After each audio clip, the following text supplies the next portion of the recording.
yang berikutnya yang ini adalah tentang budaya positif. Ini terdapat di modul 1 yang sudah kami laksanakan.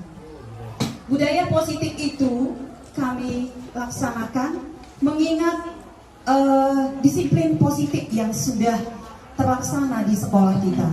Bagaimana cara menanamkan disiplin positif itu kepada anak?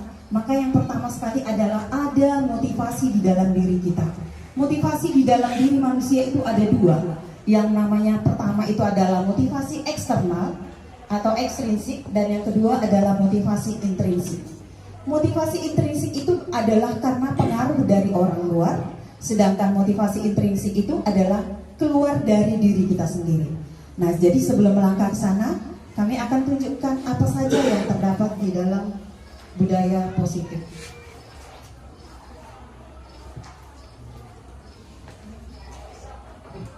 Oke. Ini juga akan kami kirimkan, makanya saya buat foto saya Bapak Ibu, bukan saya mau menunjukkan kepada kalian, tapi memang harus ada fotonya. Nanti Bu Rina Lestari juga akan seperti itu. Jadi di dalam budaya positif itu apa saja yang dipelajari? Yang pertama adalah disiplin positif. Disiplin positif itu adalah disiplin yang berupa peraturan yang akan dilaksanakan, tetapi peraturan itu bagaimana cara menerapkannya kepada siswa tanpa merasa terbebani. Kemudian yang kedua adalah nilai-nilai kebajikan universal. Nilai-nilai kebajikan universal itu berasal dari nilai-nilai yang terdapat di dalam proyek Pelajar Pancasila, ya, yang sudah ada lagunya kita nyanyikan bersama dengan siswa. Kemudian ada teori motivasi perilaku manusia. Kemudian ada nanti hukuman, konsekuensi, dan restitusi. Ini termasuk di dalam apa sebenarnya peraturan itu. Kemudian ada keyakinan kelas, peraturan yang ada di dalam kelas. Kemudian ada kebutuhan dasar manusia. Ini juga kita perhitungkan untuk pelaksanaan budaya positif. Kemudian ada 5 posisi kontrol guru, kemudian segitiga restitusi. Nah, nanti kami akan bagi 2 penjelasannya. Saya yang dari disiplin positif sampai pada kebutuhan dasar manusia untuk keyakinan kelas, dan posisi kontrol guru segitiga restitusi itu kepada rekan saya Ibu Rina Lestari. Berikutnya, apakah itu disiplin positif? Nah, ketika mendengar kata disiplin, yang terbayang di benak kita apa, gitu ya? Nah, mungkin kebanyakan orang akan menghubungkan kata disiplin tentunya tata tertib, peraturan, kepatuhan, ya kan? Kemudian kata disiplin juga sering dihubungkan dengan hukuman. Padahal itu sudah berbeda, gitu ya. Kalau kita buat peraturan di sekolah, itu tentunya berbeda dengan disiplin positif. Nah, terus belajar tentang disiplin positif itu tidak harus dengan memberi hukuman. Jadi selama ini kita Bapak Ibu terlalu banyak memberi hukuman kepada anak, tidak mengerjakan tugas kasih hukuman, ya. Kemudian mencubit, melaksanakan itu. Nah, setelah mempelajari ini, nanti Bapak Ibu guru akan merasakan sendiri bagaimana sebenarnya cara menghadapi siswa. Kira-kira seperti itu ya. Nah, kemudian di dalam budaya kita, makna kata disiplin dimaknai menjadi sesuatu yang dilakukan seseorang kepada orang lain untuk mendapatkan kepatuhan. Kita cenderung menghubungkan kata disiplin dengan ketidaknyamanan. Ya, ini kan pasti sering terjadi. Kalau kita melanggar disiplin, berarti tidak nyaman. Kalau kita melaksanakan disiplin juga ada ketidaknyamanan. Oh, nanti kalau melakukan ini, berarti aku mengharap sesuatu. Nanti melakukan ini, apa ya kata teman-temanku? Nah, ada ketidaknyamanan dalam diri kita, itu maksudnya. Nah, kemudian menurut ahli yang bernama Dayan Gonseontar maupun Ki Hajar Dewantara sebagai Bapak Pendidikan Nasional, disiplin diri dapat membuat seseorang menggali potensinya menuju kepada sebuah tujuan, sesuatu yang dihargai dan bermakna. Bagaimana cara kita mengontrol diri, menguasai diri, memilih tindakan yang mengacu pada nilai-nilai yang kita hargai. Dengan kata lain, seseorang yang memiliki disiplin berarti bertanggung jawab terhadap apa yang dilakukannya. Nah, jadi kemudian kita lanjut ke nilai kebajikan universal. Nah, nilai kebajikan universal itu adalah sifat positif manusia yang merupakan tujuan mulia yang ingin dicapai setiap individu. Nah, jadi ini ada seorang ahli juga bernama Dr. William Glasser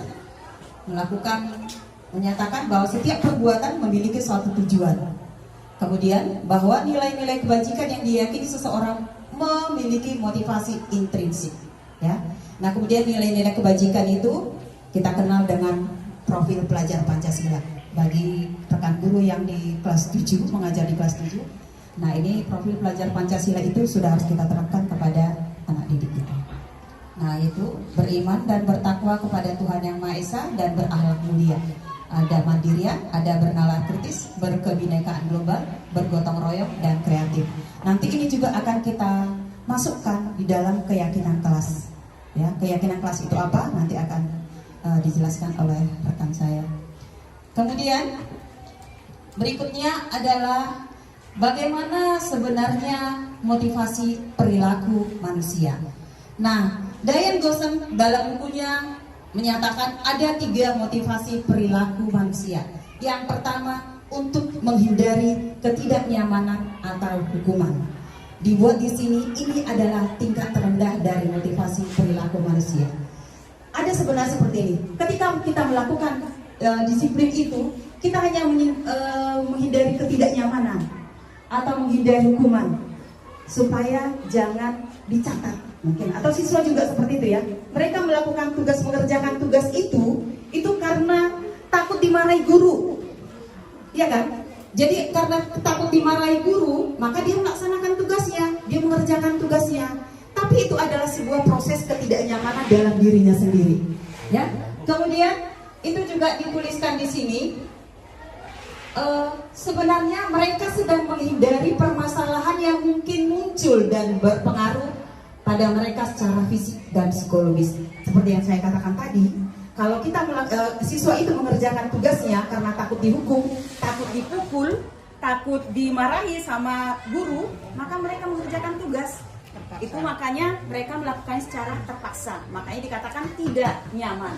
Tetapi tanpa kita sadari, itu adalah sikap terendah dari seseorang yang mempunyai motivasi. Dan ini disebut dengan motivasi eksternal. Melaksanakan disiplinnya karena terpaksa, karena pengaruh orang luar, bukan dari dalam dirinya sendiri. Nah, kemudian yang kedua, untuk mendapatkan imbalan dan penghargaan dari orang lain. Nah, ini juga kalau siswa berusaha keras belajar, itu karena dia dalam dirinya adalah supaya dapat juara. Nah, itu ternyata tidak baik juga. Kalau kita juga di sekolah ini supaya mendapatkan pujian dari rekan guru kita atau dari ibu kepala sekolah, maka kita melaksanakan disiplin, melaksanakan ini itu tugas dan kewajiban kita. Tapi karena ingin mendapatkan penghargaan dari atasan atau pujian dari rekan guru, maka itu juga adalah sikap motivasi yang tidak baik. Motivasi eksternal karena pengaruh orang lain, ya. Nah, jadi yang terbaik itu yang bagaimana? Nah, yang ketiga ini adalah untuk menjadi orang yang mereka inginkan dan menghargai diri sendiri. Ya, jadi kita melaksanakan apa kewajiban kita itu memang dorongan dari diri kita sendiri. Aku ingin berhasil. Aku ingin menunjukkan pada orang lain bahwa aku itu mampu, gitu, ya. Sama siswa kita juga itu yang mau kita terapkan. Kalau saya itu melaksanakan tugas saya mengerjakan tugas saya, mengerjakan semua apa yang diberikan, maka itu adalah karena memang saya ingin berhasil, karena saya ingin mencapai kesuksesan, karena saya ingin menunjukkan diri saya itu berarti di depan orang-orang. Nah, itu yang menjadi motivasi intrinsik yang ada di dalam diri kita. Nah, jadi Bapak Ibu, inilah yang mau kita tanamkan kepada siswa kita. Bagaimana seorang siswa menghargai dirinya sendiri, bukan karena ingin dihukum, melaksanakan tugas, bukan karena ingin dihukum, bukan karena ingin mendapatkan penghargaan. Itu yang mau kami berikan di sini, atau yang diharapkan oleh tokoh-tokoh pendidikan kita, supaya bagaimana perjalanan pendidikan di Indonesia itu dapat berjalan dengan baik. Jadi motivasi namanya itu yang pertama, kedua tadi adalah motivasi ekstrinsik, yaitu berada di luar kemampuan diri sendiri, itu karena pengaruh orang lain supaya dihargai, ingin mendapat pujian, supaya jangan mendapat hukuman. Nah itu makanya dikatakan motivasi karena pengaruh orang lain. Tetapi kalau ada motivasi dalam diri kita bahwa aku melakukan ini memang karena kehendakku sendiri, kemauanku sendiri, aku ingin berhasil, aku ingin sukses, aku ingin orang tahu keberadaanku di sini. Nah, itu motivasi yang ada di dalam diri kita sendiri. Nah, jadi lewat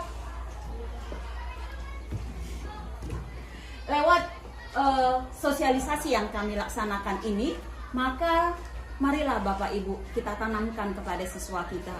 Tolonglah melaksanakan tugas itu bukan karena ingin dihargai, bukan karena mau mendapat ujian supaya kamu dapat hukuman, supaya melakukan secara terpaksa, tetapi adalah dorongan dari diri sendiri.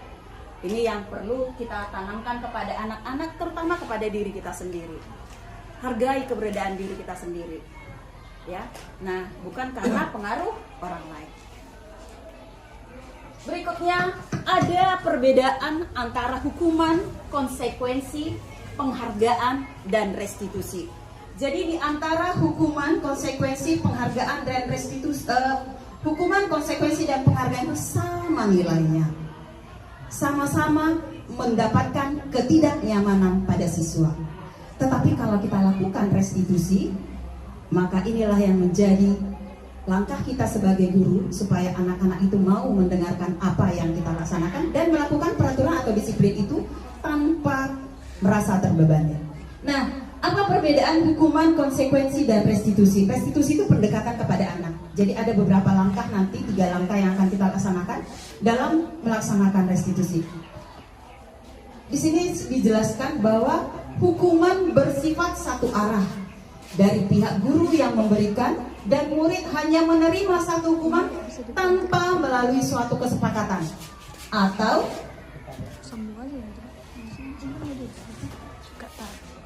pengarahan dari pihak guru, baik sebelum anak disakiti oleh suatu perbuatan atau kata-kata.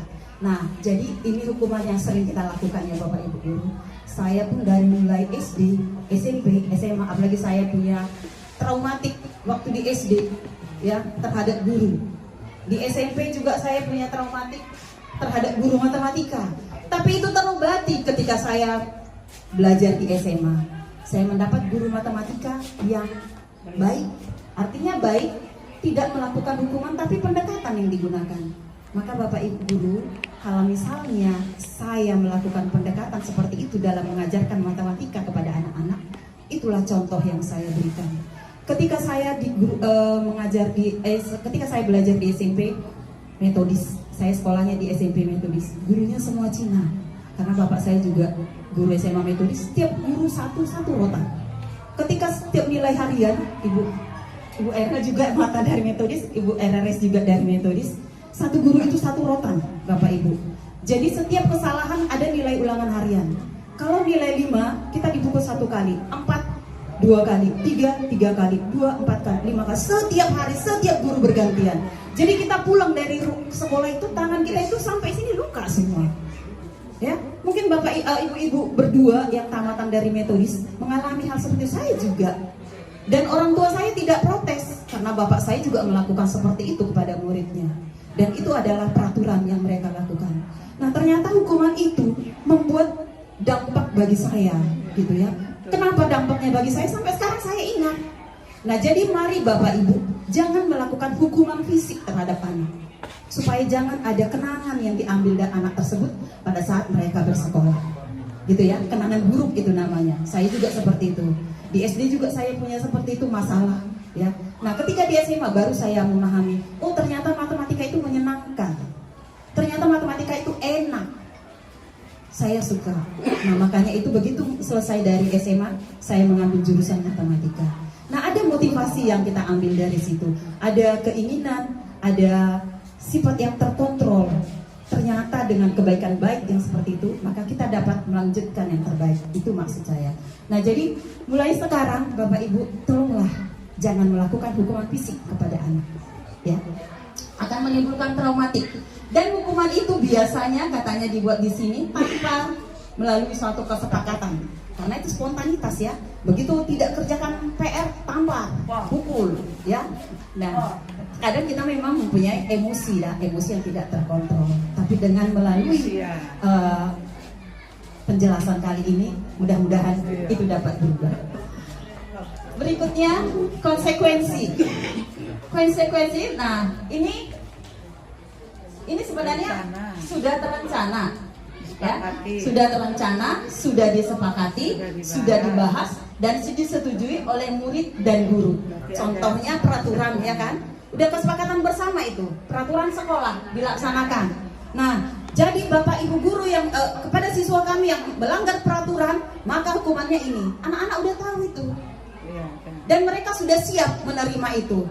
Ya, sudah siap menerima hukuman yang apa yang akan dibuatnya. Misalnya ini, kalau tidak kau kerjakan 3 kali tugasmu secara berturut-turut, maka kau keluar dari kelas saya. Gitu. Saya pun melakukan seperti itu sebelumnya, tapi sudah mempelajari, mudah-mudahan sudah bisa saya rubah.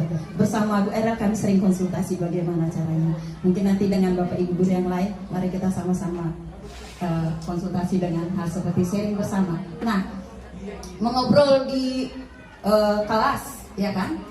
Kemudian kalau kau ngomong di kelas, maka kau tidak usah istirahat, kerjakan tugasmu. Nah, itu ada yang seperti itu, ya. Nah, jadi peraturan dan konsekuensi ini sudah diketahui sebelumnya oleh murid, ya.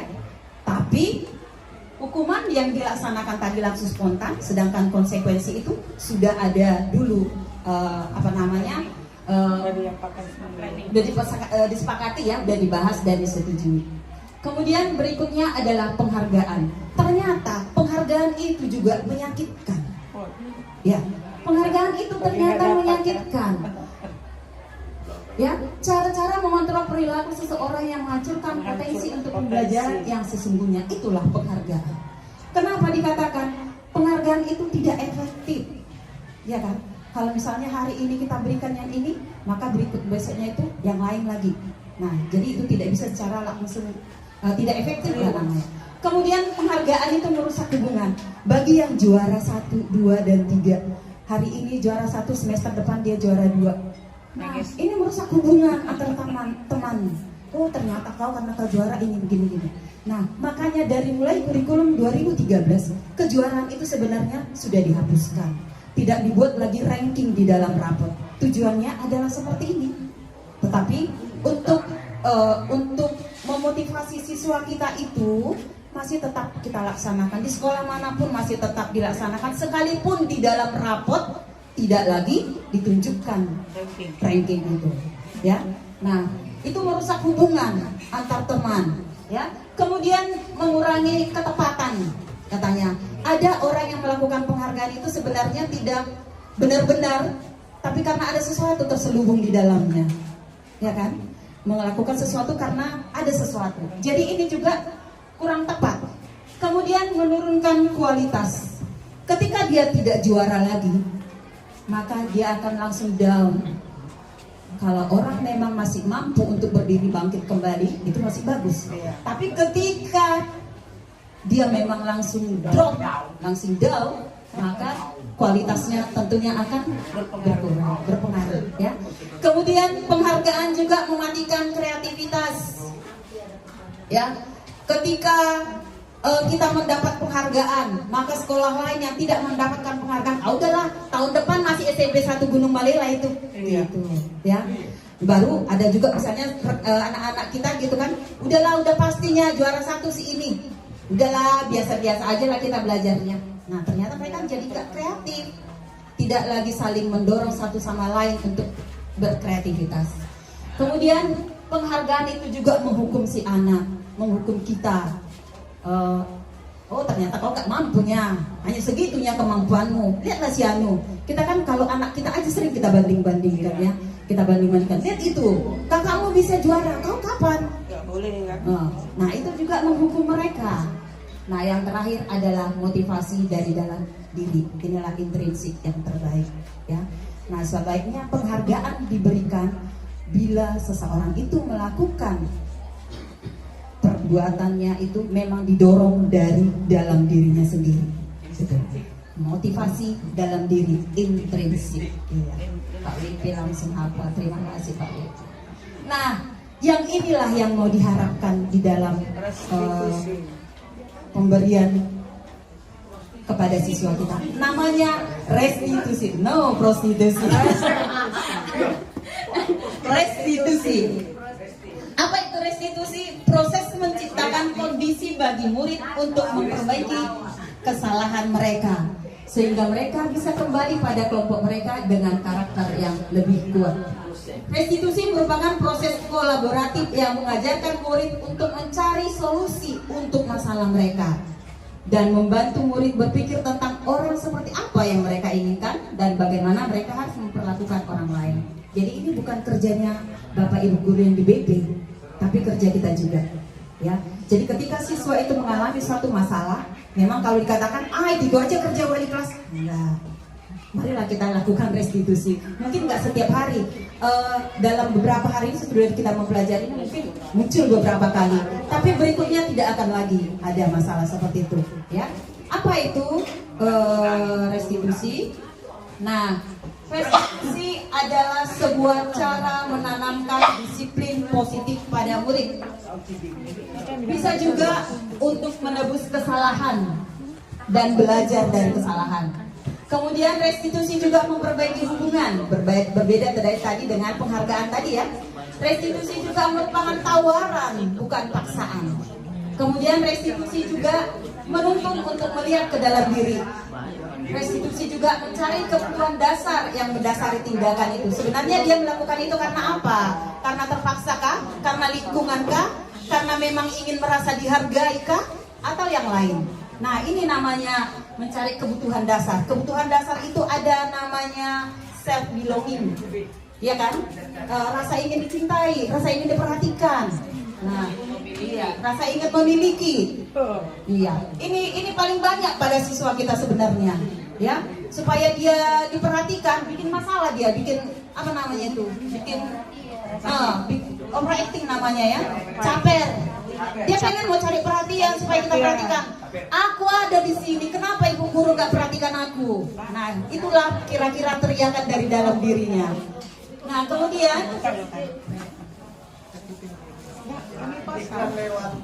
kemudian restitusi itu juga fokus pada karakter, bukan tindakan. Karakter itu sifat apa yang dalam dirinya, bukan tindakan. Kemudian restitusi menguatkan, fokus pada solusi. Kemudian adalah cara yang paling baik untuk mengembalikan murid yang berbuat salah pada kelompoknya. Jadi bukan berarti begitu salah dia, kita jadi pisahkan dia. Ini kembali kau ke tempatmu. Kalian itu semua adalah sama-sama mendapat dia. Kembali ke jalan yang benar. Nah, kemudian setelah mengetahui tentang apa itu restitusi, tentunya kita ingin bagaimana cara melakukannya. Ada 3 sisi dari segitiga. Nanti restitusi itu disebut dengan segitiga restitusi, ya. Ada 3 sisi segitiga restitusi untuk yang didasarkan pada prinsip-prinsip utama dari, ada nanti teori kontrol guru namanya ya.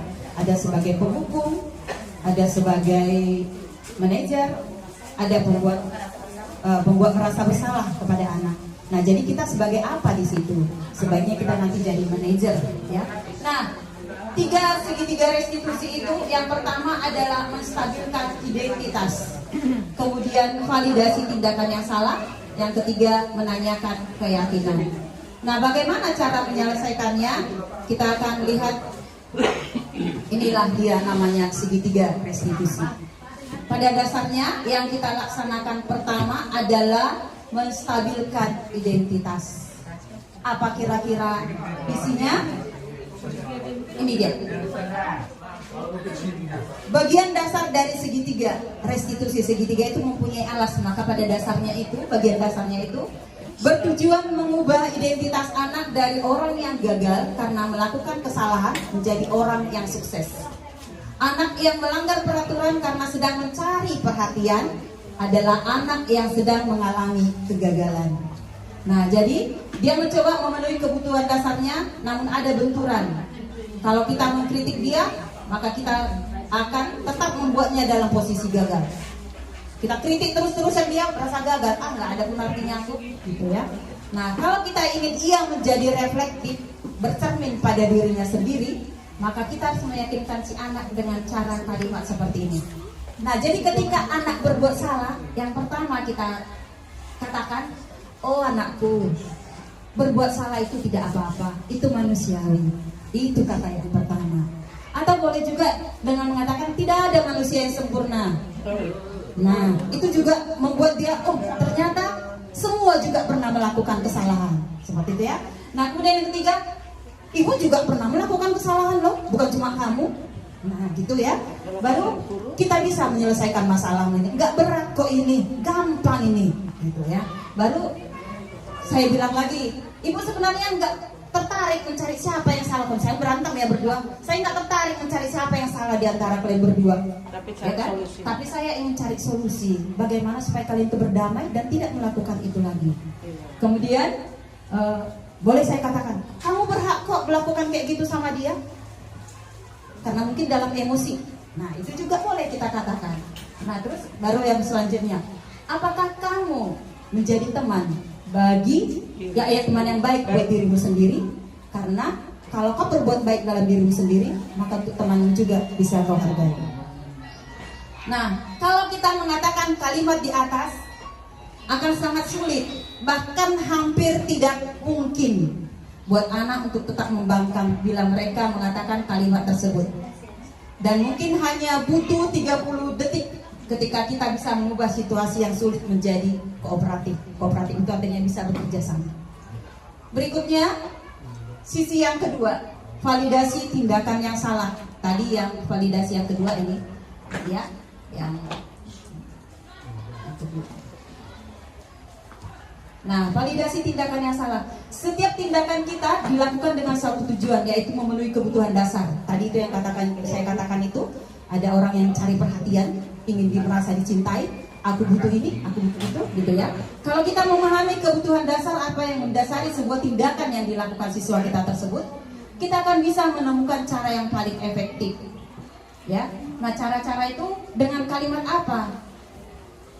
Nah, begitu tadi si anak melakukan kesalahan, memukul, baru kita bilang, padahal katanya apa yang kau pukul? Saya tinju dia, Bu, gitu kan? Saya pukul mukanya.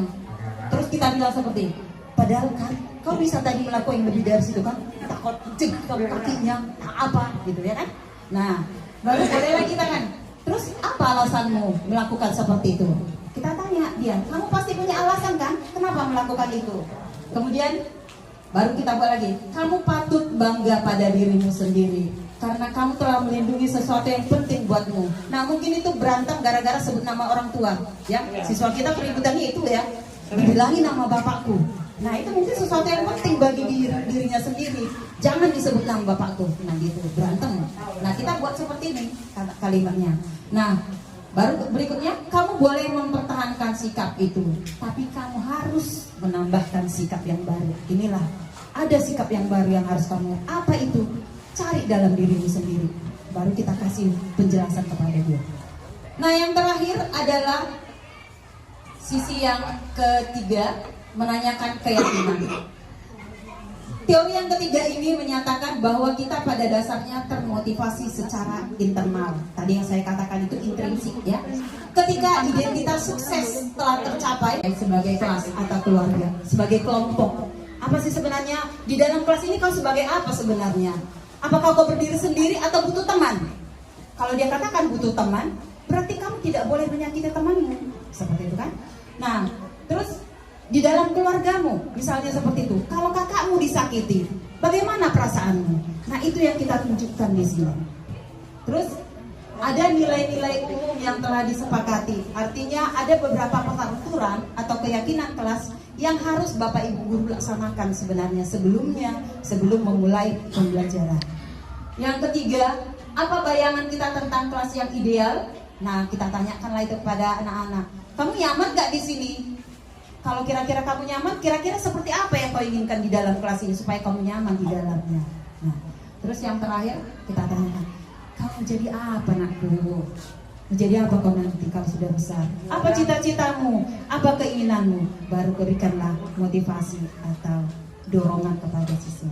Inilah yang menjadi budaya-budaya positif yang sudah harus kita berikan kepada anak, supaya anak itu tidak lagi mendapatkan hukuman, tidak juga mendapatkan penghargaan karena terpaksa, tetapi mereka lebih cenderung kita melakukan restitusi atau pendekatan pada saat dia mengalami masalah. Nah, kira-kira seperti itu Bapak Ibu. Kalau ada nanti yang mau ditanyakan kepada kami siap menjawab dan memberikan tanggapan. Untuk selanjutnya saya serahkan kepada rekan saya Ibu Rena Lestari. Sebenarnya saya undang Bapak Ibu guru untuk berdiri semuanya.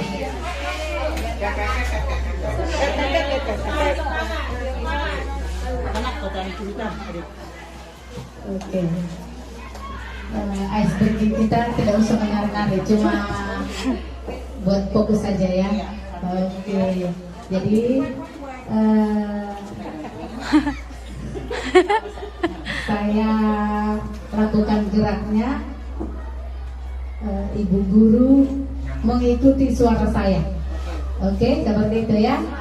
Contohnya Bapak gurunya sama Bapak Ibu guru. Ya. Biasa tidak biasa pegang mic. Oke, ayo semua angkat tangan dulu. Kok nggak kesurupan? Jangan kesurupan ya Bu. Jangan tarik kecak ini dari Bali. Oke, stop. Hidung. Ikuti saya ya Bu. Ikuti yang Bapak Ibu ikuti adalah suara saya. Apa yang saya ucapkan. Gitu. Oke, kembali lagi. Hidung. Kembali lagi. Masih ada yang belum fokus. Kepala. Hidung. Kepala. Hidung.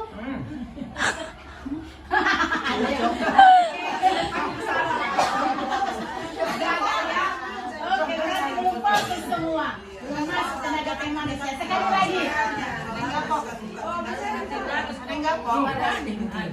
Suara ya, suara yang saya itu. Hidung, kepala, hidung, kepala, kepala, kepala, hidung, hidung, kepala. Oke, semua sudah fokus. Terima kasih Bapak Ibu.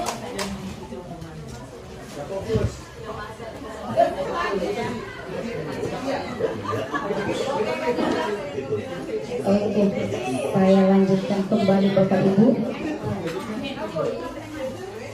tentang budaya positif.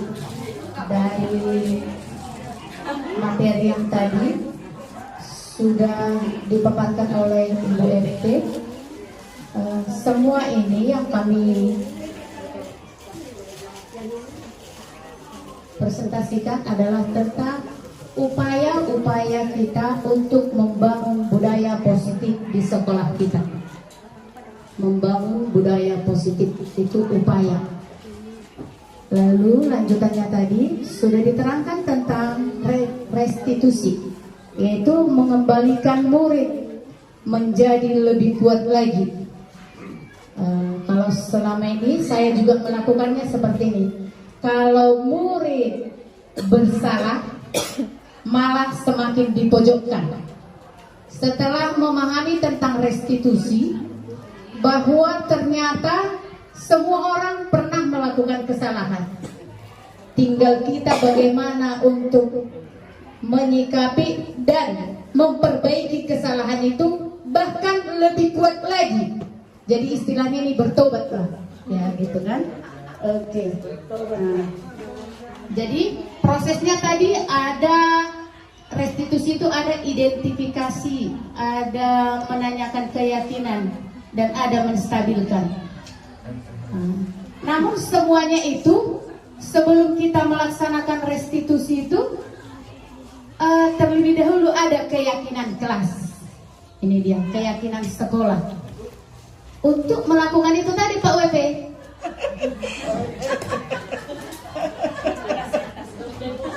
Udah mulai bosan ya Pak. Jangan dulu bosan Pak.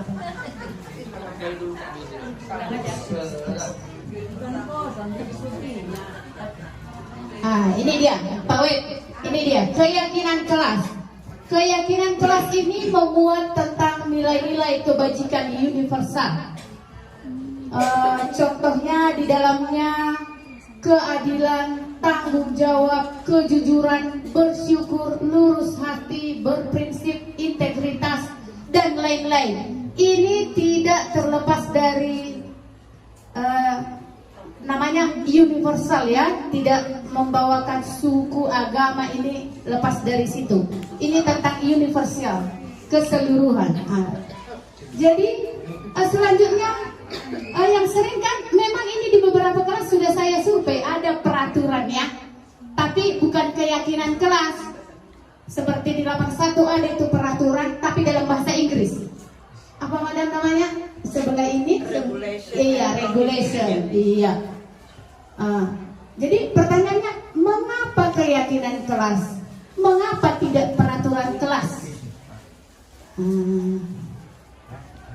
Jawabannya, seseorang akan lebih tergerak dan bersemangat untuk menjalankan keyakinan daripada hanya sekedar mengikuti peraturan tertulis tanpa makna.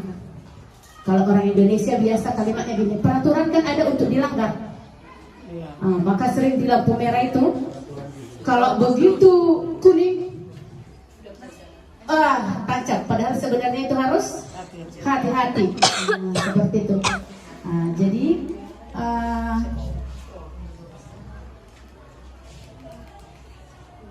ini dia. Ada beberapa pernyataan seperti ini. Yang pertama, mengapa kita memiliki peraturan tentang menggunakan helm? Jadi kemungkinan jawaban supaya selamat, begitu ya. Yang kedua, mengapa kita memiliki peraturan memakai masker dan mencuci tangan? Kemungkinan jawabannya juga kesehatan dan keselamatan. Lalu Bapak Ibu, nilai-nilai keselamatan dan kesehatan inilah yang disebut dengan keyakinan. Kita yakin, maka kita lebih mau rela melakukannya daripada aku mati waktu COVID, ya aku pakai lah itu meskipun sesak, gitu ya kan? Tapi kalau hanya disuruh harus pakai masker, itu peraturan ya.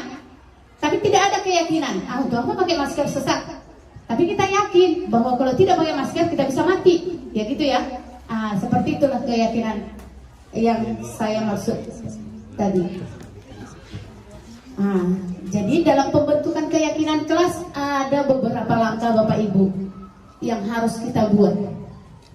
Namanya keyakinan kelas, berarti ini di kelas lah kita lakukan. Kita lakukan sebaiknya awal-awal tahun ajaran atau semester. Tapi sebaiknya tahun ajaran karena setahun itu dia bakalan murid kita atau di kelas itu. Mereka lah penghuninya.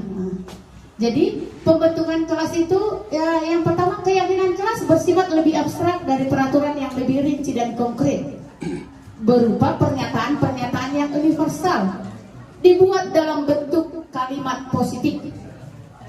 Contoh kalimat positif ini, jangan, misalnya jangan terlambat, itu diganti jadi datanglah tepat waktu.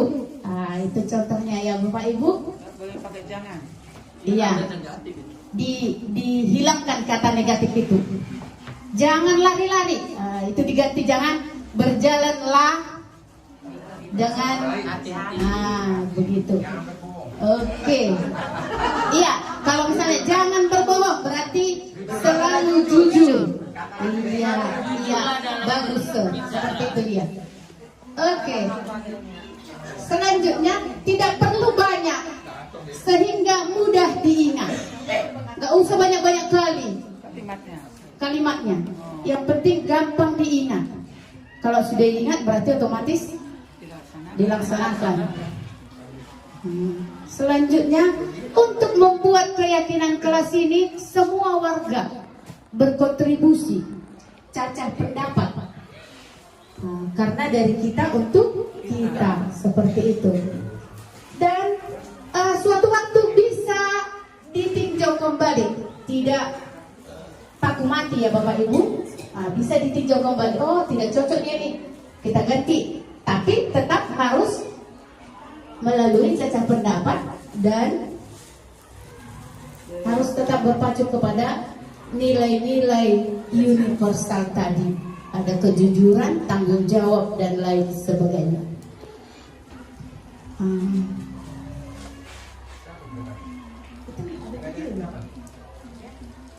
Jalan video ya, karena udah PDF ya. Oh, maaf ya Bapak Ibu. Video ini Oh iya, jalan dulu.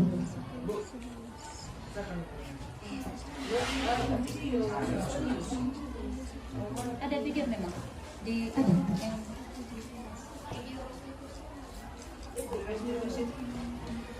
Bukan, video restitusi nanti selanjutnya.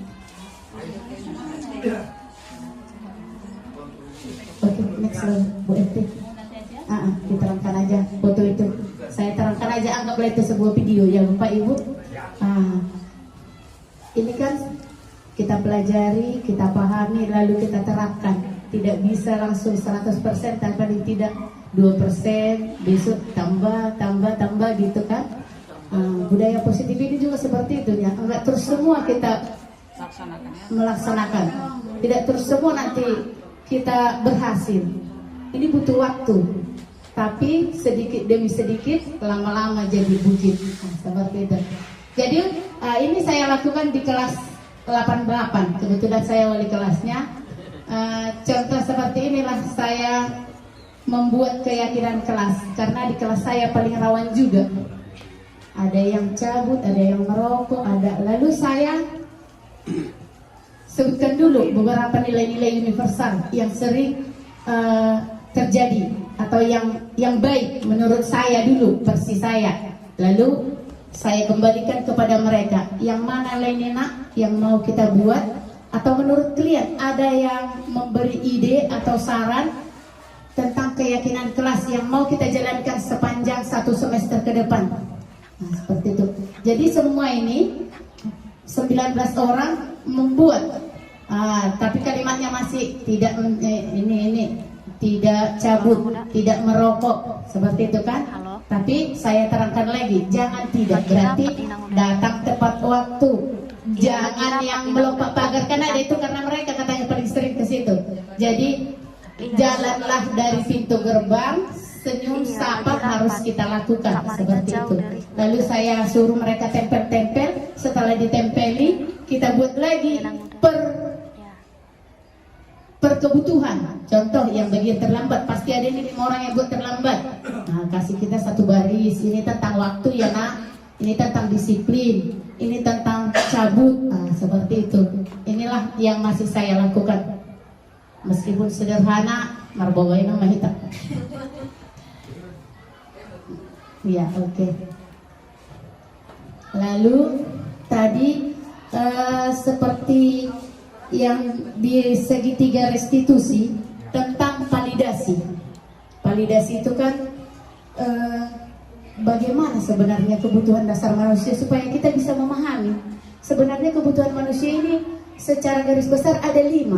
Setiap tindakan manusia ada 5 dasarnya. Seperti itu. Jadi ini kita pahami supaya bagian dari ini juga upaya untuk meningkatkan budaya positif. Yang manakah kebutuhan dasar manusia? Banyak juga yang nggak kita pahami kadang kan. Contoh pertanyaan pemantik. Ibu Ambar, guru wali kelas 7A di SMP Bina Harapan, sedang bingung menghadapi salah satu murid di kelasnya, yaitu Doni. Beberapa siswa di kelas 7A telah datang padanya dan mengeluh. Doni yang sering meminta bekal makan siang dengan paksa. Sekarang, jika Bapak Ibu menghadapi seperti Ibu Ambar, apa yang akan Bapak Ibu lakukan? Menurut Bapak Ibu, kira-kira apa apa alasan Doni melakukan hal itu? Ada yang mau berpendapat?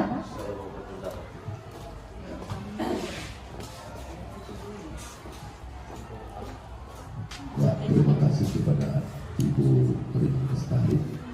Sebelumnya saya bukan mau berniat mau memojokkan, bukan, karena ini program pemerintah.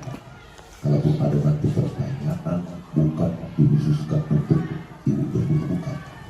Tapi kita nanti bagaimana menyikapi, ya, menyikapi ini untuk penerapan di sekolah masing-masing. Terima kasih. Tentang pertanyaan ini, kalau saya pribadi, yang pertama saya lakukan adalah saya pelajari dulu bagaimana karakter anak ini. Kalau memang karakter anak ini yang sadar atau mandiri, tentu saya laksanakan restitusi. Tapi kalau kulihat karakter anak ini tidak bisa dilaksanakan restitusi, tentu saya akan melakukan hukuman. Itu hukumannya itu nantilah, bukan berbicara berat ringan, bukan, hukuman dulu. Kurasa itu jawaban saya. Yang pertama sekali saya pelajari sikap anak ini atau latar belakangnya bagaimana. Karena ada pepatah mengatakan nggak semua basic itu hanya ditengok langsung lurus atau mentok, harus ada sesuatu yang harus kita laksanakan untuk menyadarkan seseorang itu. Terima kasih. Terima kasih. Tentang Ibu Rina mau minta pendapat dari teman guru tentang masalah yang ada di papan, tentang si Doni yang selalu minta paksa dari teman-temannya bekalnya. Kalau saya menanggapi ini, saya pelajari dulu latar belakang. Itu pertama, latar belakang siswa itu bagaimana dari rumah dia. Apakah dia memang tidak sarapan atau bagaimana keadaan orang tuanya? Maka itu yang terutama. Satu lagi. Kalau pendapat saya langsung panggil dulu anaknya. Kemudian saya tanyai dia, saya bagaimana di rumahnya, keadaan di rumahnya. Ya, karena memang kebutuhan dasar manusia adalah makan. Kita harus memenuhi itu. Karena seseorang yang kalau sudah tidak terpenuhi kebutuhan dasar itu pasti, karena kejahatan pun timbul bukan karena niat, tapi karena memang kebutuhan itulah. Iya, kebutuhan dasar. Terima kasih. Ada dari Bapak Ibu yang mau menambahi atau menanggapi? Tiga orang aja dulu. Ada lagi Bapak Ibu.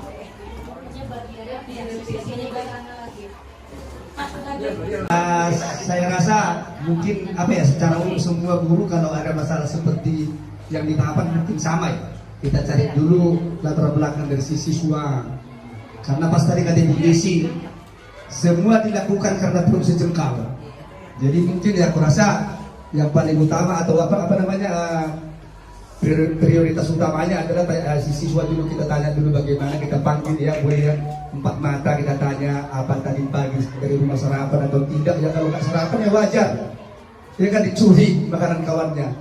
Nah, nanti baru setelah itu dia ada tindak lanjut setelah kita tanya langsung kepada siswa. Terima kasih. Terima kasih Pak.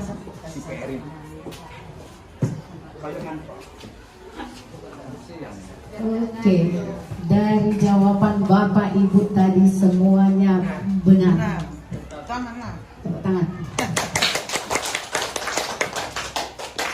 Iya, pada dasarnya setiap permasalahan pasti ada solusinya, dan yang membuat masalah juga pasti ada alasannya.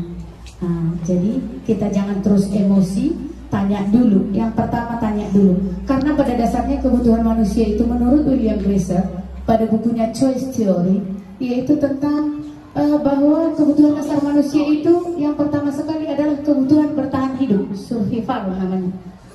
Survival, oh iya, bahasa Indonesia yang benar. Survival, ya benar. Iya, yang kedua yaitu rasa kasih sayang dan rasa diterima. Yang ketiga yaitu kebutuhannya, yaitu penguasaan. Keempat kebebasan, dan yang kelima kesenangan. Oke, saya tanggapi dulu sebentar tadi. Kalau memang dasarnya kadang kan yang kita jumpai jarang yang nggak makan dari rumah kan, tapi memang ada faktornya, ada iseng-isengnya gitu kan, supaya orang lain inilah, supaya orang lain itulah, supaya guru juga inilah, itulah yang tadi disebutkan, ingin mencari perhatian lah, banyak. Jadi keterangannya seperti ini. Kebutuhan dasar itu yaitu untuk survival itu terdiri atas kebutuhan fisiologis dan kebutuhan biologis. Kalau ini semua tahu, yaitu makan, minum, kesehatan rumah dan lain sebagainya. Tapi kadang-kadang yang kita jumpai banyakkan di nomor 2, 3, dan 4 sampai 5. Nah, menurut survei Indonesia kayaknya kalau masalah makannya belum ada yang kekurangan seperti itu, masih masalah makan aman. Nah, jadi anak-anak ini kadang melakukan hal-hal tadi seperti yang dilakukan si Doni. Nah, ada dia yang kedua yaitu ingin memperoleh kasih sayang atau rasa diterima. Rasa diterima ini yaitu rasa ingin terhubung dengan orang lain. Maka si Doni kadang mau melakukan itu supaya kawan-kawannya perhatian sama dia, seperti itu. Kebutuhan yang ketiga itu penguasaan. Kalau kita bandingkan tetap ke si Doni tadi, maunya dia gak ada alasannya lapar, gak ada ingin cari perhatian, tapi supaya dia tahu bahwa aku jago. Seperti itu Panggaro. Ingin diakui temannya, mendapat pengakuan seperti itu. Banyak kan seperti itu menjadi seperti si adik bilang, kenapa kau keliling-keliling Alif terus? Iya kan? Setiap hari si adik kurasa semua guru semua. Dan saya tanya itu selalu, dia ingin menunjukkan bahwa dia itu hebat, anak pramuka gitu kadang kurasa. Makanya kadang maunya tersinggung kurasa bertopik. Kau ini. Rupanya kau yang membawa masalah. Kau ajak si ini, ikut pula anak 88 diajak kan? Berarti anak ini kebutuhan dasarnya ingin mendapat ingin menguasai, mendapat penghargaan dari orang. Yang selanjutnya kebebasan, rasa bebas. Kalau masalah si Doni tadi rasa bebas contohnya seperti ini. Orang tuanya menyediakan bekal seperti itu. Jadi dia mau yang rasa-rasa lain. Contohnya, di rumahnya telur, kawanku ada kadang nugget, ada kadang geprek, seperti itu. Jadi dia ingin bebas memilih, dan lain sebagainya. Selanjutnya, kebutuhan dasar yang kelima yaitu kesenangan. Ini tertawa, bermain. Kalau kita contohkan ke si Doni tadi, kalau kawannya mengeluh, dia merasa senang lah. Bisa lah diganggunya kawannya. Senanglah dia kalau kawannya menderita. SMS lah itu ceritanya. Oke. Iya, Ibu Emka. 5 kebutuhan dasar. Nomor 1, kebutuhan bertahan hidup meliputi kebutuhan fisiologis seperti makan, rumah, dan kesehatan. Ngertilah saya itu Bu Rina. Dan kebutuhan biologis ini saya nggak ngerti. Sama seperti bereproduksi. Kebutuhan biologis. Bagaimana kepada murid kan? Kepada murid. Kepada muridnya. Ini pada murid. Maksudnya secara garis besarnya ini kan kebutuhan dasar ini kan ada 5 gitu. Kebutuhan dasar manusia secara umumnya ini kan Bu, secara umum. Tidak kita suruh anak kita jadi bereproduksi, bukan. Bagian dari kebutuhan dasar yang pertama yaitu bertahan hidup. Ada dia kebutuhan makan, minum, dan lain-lain. Selanjutnya ada kebutuhan biologis bereproduksi. Ini belum terjadi di SMP Bu, SMA pun belum. Jadi ini hanya menerangkan kebutuhan dasar manusia itu adalah 5. Biar kita pahami. Jadi nanti iya secara umum Bu. Jadi istilahnya ini kita pahami. Jika kita menjumpai siswa kita yang melakukan hal-hal yang tidak sesuai, lalu kita sadarilah, oh, pada dasarnya manusia ini ada 5 kebutuhan dasarnya. Apa yang kira-kira dipenuhinya ini ya? Dan next, kalau memang Bu, selanjutnya kata Pak Sihotang tadi, kalau memang dia dasarnya karena ingin mendapatkan penguasaan, ada stepnya selanjutnya. Itulah di segitiga restitusi. Kita tanyakanlah, oh kalau udah kayak gitu kayak mana lah menurutmu? Kau lah dulu kutanya, kau. Seperti itu Bu. Itu selanjutnya tahapannya. Biar kita pahami dulu bahwa manusia ini punya pada dasarnya 5 kebutuhan dasarnya. Next Bu, udah Bu? Oke, tambahannya kira-kira seperti ini Bu. Ini kan 5 kebutuhan dasar manusia secara umum. Kalau buat siswa kita hanya kebutuhan fisiologisnya.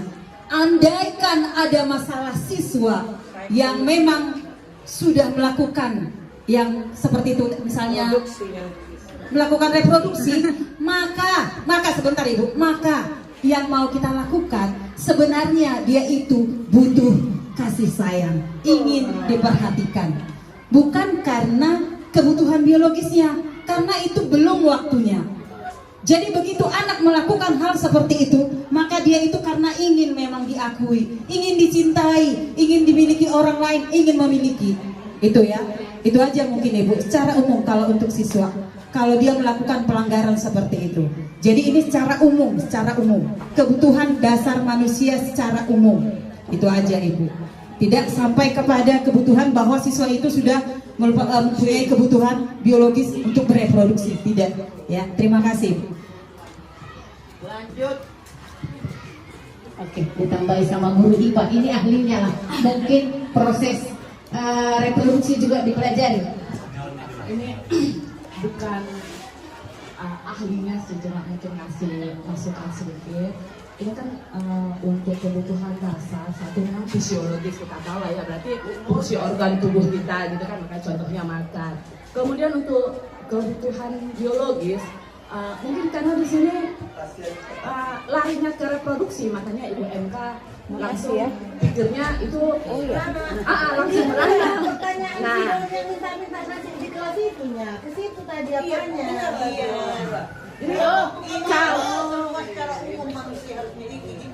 Kalau mungkin kebutuhan biologis seperti di sini, kalau kita contohkan dia langsung ke usia SMP, menyukai lawan jenis itu bisa.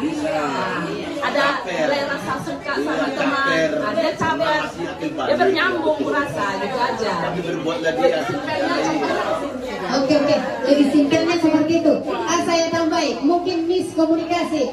Seperti ini tadinya, bukan ke Sidoni masalahnya reproduksi tadi. Di masalah Sidoni tadi Bu, nggak ada hubungan reproduksi ke situ Bu. Tapi kan itu tadi si Doni dia paparkan, dia minta. Nah, terus kan buat itu 5 kebutuhan dasar kan ya. Seharusnya ini duluan, baru itu tadi. Berarti setidaknya Bu Rina, saya respon. Iya Bu. Amaran lebih depan. Gini Bu, secara biologis kan seperti ini. Bereproduksi, inilah saya pun sama siswa saya bilang, bereproduksi ini cara mempelajari reproduksi, bukan artinya nanti bagaimana caranya bisa menghasilkan anak, bukan itu. Tapi ketika mempelajari kita reproduksi, hormon yang ada di dalam tubuh khusus untuk bereproduksi itu bekerja. Oke? Jadi karena sudah bekerja, itulah kalau perempuan mengalami menstruasi. Kalau laki-laki, inilah dia mulai mengganggu temannya yang lawan jenis. Jadi dia tertarik. Nah, si Doni mulailah dia melihat. Ya mungkin si Doni tadi kalau mau cari perhatian dengan teman laki-laki, perempuan, ya mungkin dengan cara diambil dalam makanan temannya tadi. Jadi dia mau cari perhatian. Terima kasih. Kasih sayang. bukan cari perhatian. Lebih panjangnya lagi tentang reproduksi ini nanti kita panjang-panjangkan. Oke, materinya dulu sekarang. Oke. Lalu setelah tadi tentang 5 kebutuhan manusia, yaitu kebutuhan bertahan hidup, kasih sayang, penguasaan, kebebasan dan lain-lain, kita pahami. Terima kasih atas respon yang sangat baik. Dan ini mungkin di penilaian akan lebih keren. Ternyata guru-guru di SMP 1 Gunung Malela antusias tentang budaya positif. Terima kasih Bapak Ibu. Selanjutnya kita lanjut materinya, yaitu tentang posisi kontrol guru. Dalam setiap keadaan tadi adalah 5 posisi kontrol guru menurut Diana Gosen.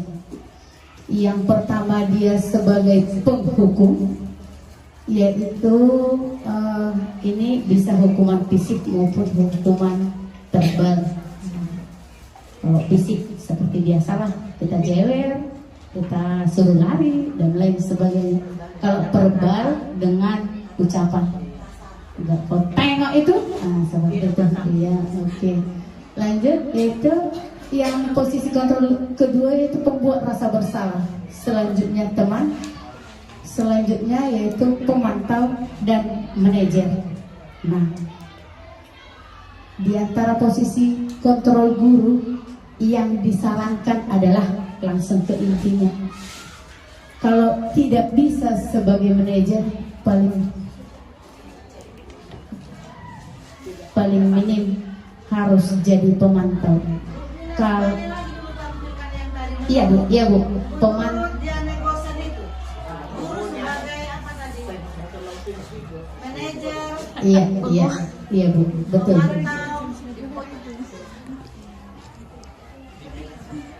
Pertama, penghukum. Kedua, pembuat rasa bersalah. Yang ketiga, sebagai teman. Keempat, sebagai pemantau. Dan kelima, manajer. Kalau yang pembuat rasa bersalah itu gimana? Sebentar ya Bu, bisa aku jelaskan satu-satu. Iya, semangat kali nih Bu MK ini Bang.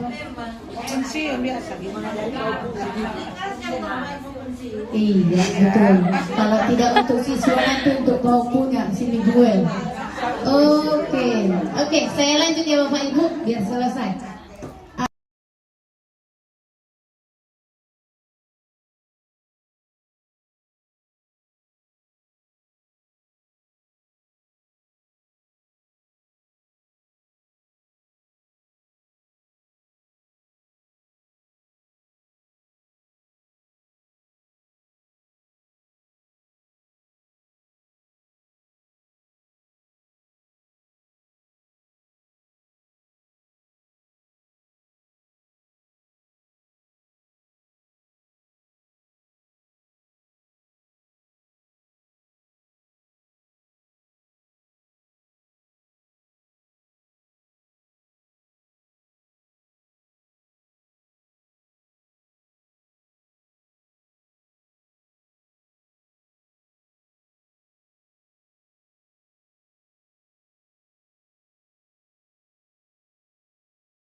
Permintaannya kita posisikan diri kita sebagai pemantau dan manajer. Itu permintaannya. Tapi sebelum ke sana, ada baiknya kita buat dulu satu persatu. Contoh penghukum. Ini dia. Hukuman itu bisa bersifat fisik dan verbal. Hasilnya murid marah dan mendendam. Apakah kita mau murid kita dendam sama kita? Nggak mau, makanya jangan dilakukan. Jangan dihukum. Dilakukan menghukum. Ada cara lain. Oke? Selanjutnya, membuat rasa bersalah. Ini tidak bagus juga, Pak Weti. Membuat rasa bersalah ini kita memelas, ayolah, kerjakanlah. gitu. Itu kalimatnya ya, kalimatnya kan. Kau nggak tahu, kau kayak gitu jadi kayak gini loh ibu.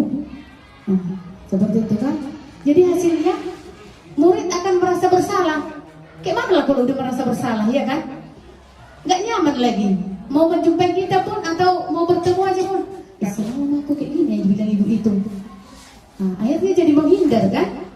Seperti itu. Yang selanjutnya yaitu posisi kontrol guru sebagai teman. Ini ada dua hasilnya. Kadang saya lakukan ini sebagai teman. Apalagi kita SMP ya. Kayaknya masih tahap-tahap pancarobanya katanya, antara anak-anak dan dewasa. Jadi mereka pengen curhat-curhatan ya ini sering ini. Jadi di sini guru biasanya akrab, ramah. Kalau murid mengambilnya ini positif atau guru, maka akan terjadi hubungan yang baik. Tapi ada negatifnya. Jika kita nggak membantu, dia akan kecewa juga sama kita. Seperti itu. Jadi teman, kayaknya jadi kita diperalat.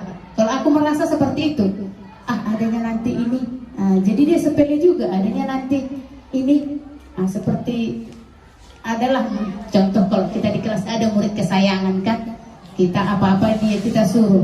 Tapi di balik itu kita coba pikirkan dulu, sebulan itu kan kok jadi lentik kan ini, kayak mau suka-sukanya. Seperti itu Bapak Ibu. Jadi ada positif, ada negatifnya. Kayak ada dekingku kayak seperti itu. Lalu posisi kontrol yang ketiga ini sebaiknya dilakukan. Kalau tak bisa jadi manajer, kita paling tidak kita jadi pemantau. Kita bertanggung jawab kepada yang kita awasi. Ada tanggung jawab kita kepada yang kita awasi. Dan kita tahu peraturan-peraturan dan konsekuensi. Seperti itu. Jadi hasilnya murid memahami konsekuensi yang harus dijalani. Tapi ini juga kalau dibuat pembenaran masih hanya 50% benarnya. Seperti itu. Karena kembali tadi tidak bisa menghukum, harus ada konsekuensi, peraturan dan lain sebagainya. Dan yang lebih baik itu yang terakhir yaitu posisi manajer. Manajer itu yaitu guru berbuat sesuatu bersama-sama dengan murid, mempertanggungjawabkan perilakunya, mendukung murid agar dapat menemukan solusi atas permasalahannya sendiri. Meskipun SMP udah tahu ya dia sebenarnya solusinya itu, tapi karena caranya kita selama ini mungkin, jadi dia tidak menyadari.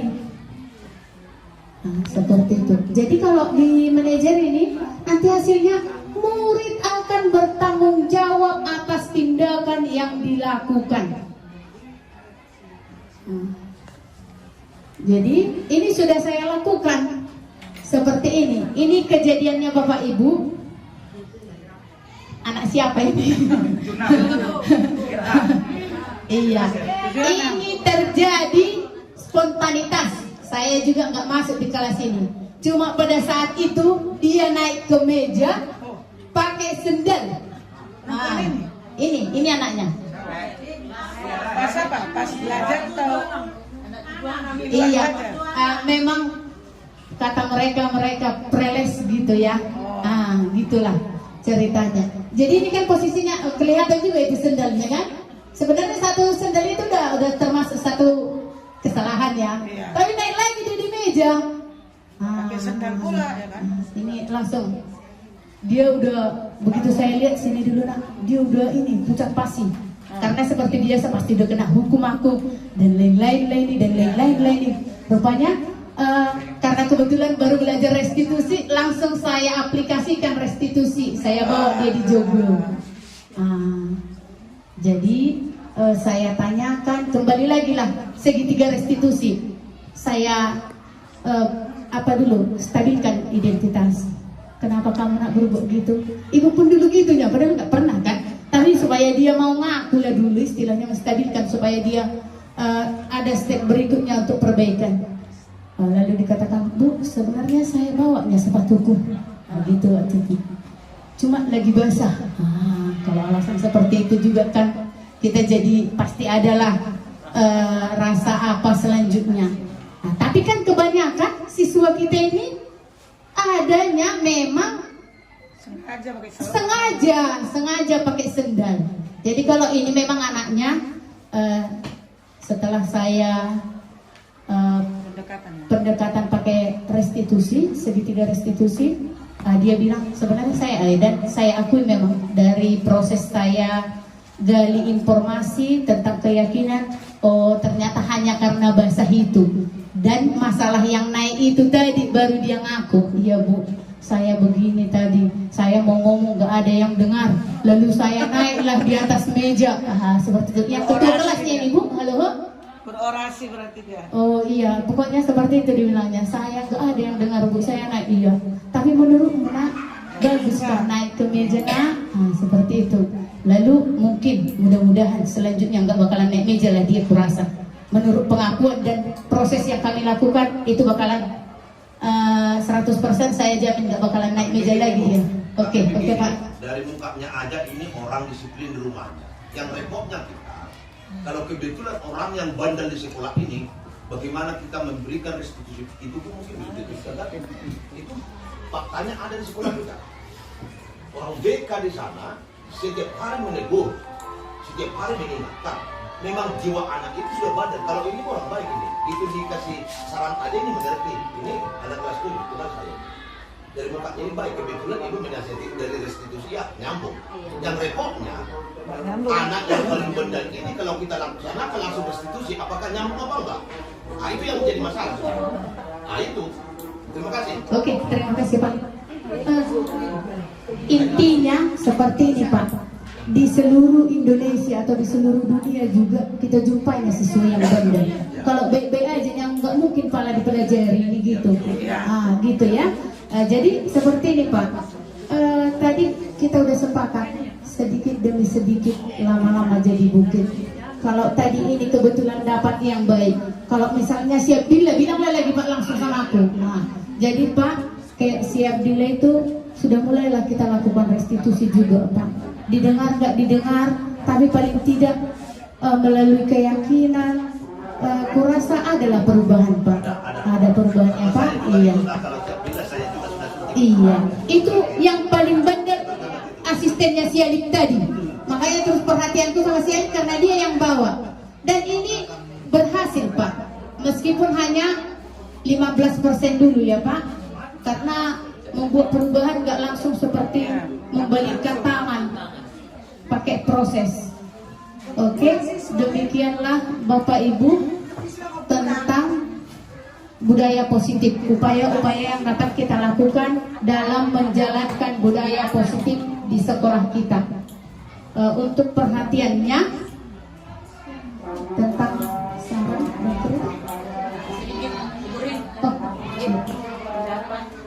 iya, iya Bu.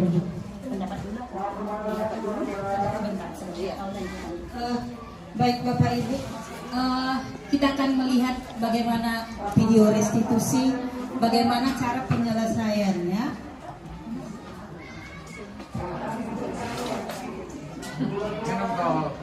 Akan satu.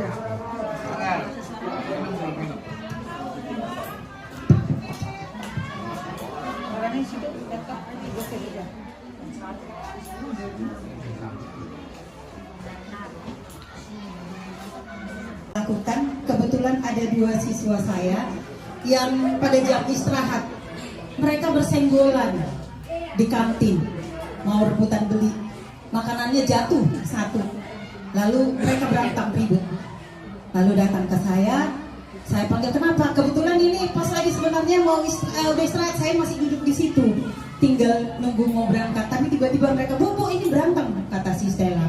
Nah ini mereka ribut berdua memperebutkan. Jadi inilah saya buat, kebetulan pas sudah selesai belajar di sini saya lakukan videonya seperti itu. Cuma sayang suaranya tidak kedengaran.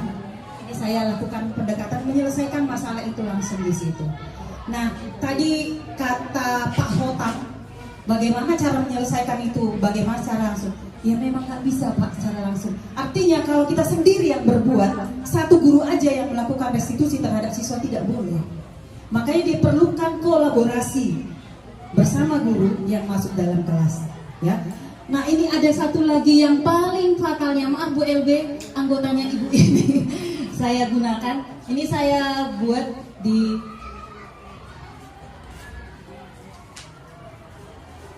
Nah, mungkin kita kenal orangnya ini. Nah, ini ya, ini juga satu. Ini kebetulan kemarin itu cabut pada jam pelajaran saya selama 3 kali berturut-turut. Saya sudah biarkan dia nggak usah masuk karena saya saking emosi. Mereka tadinya berempat, tapi berempat pun mereka itu 3 udah masuk. Saya kasih penugasan. Selama 3 minggu itu mereka mengerjakan tugas dan ada yang sudah sudah menyelesaikan. Saya tambahin lagi dengan perkalian. Kok harus hafal perkalian? Sudah yang 3 orang. Yang satu ini tidak muncul. Saya cari-cari sampai ujian akhir semester tidak datang.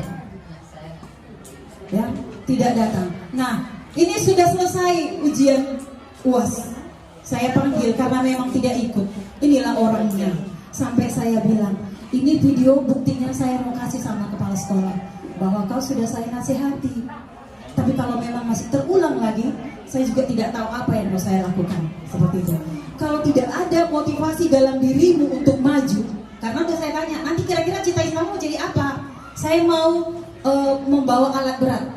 Saya bilang seperti itu. Maaf ya nak, dengan badanmu yang cungkring seperti ini, apakah mungkin bawa alat berat? Tapi itu tidak saya halangi. Sekarang kau berusaha dulu, lulus dulu kau dari SMP ini. Bagaimana caranya lulus?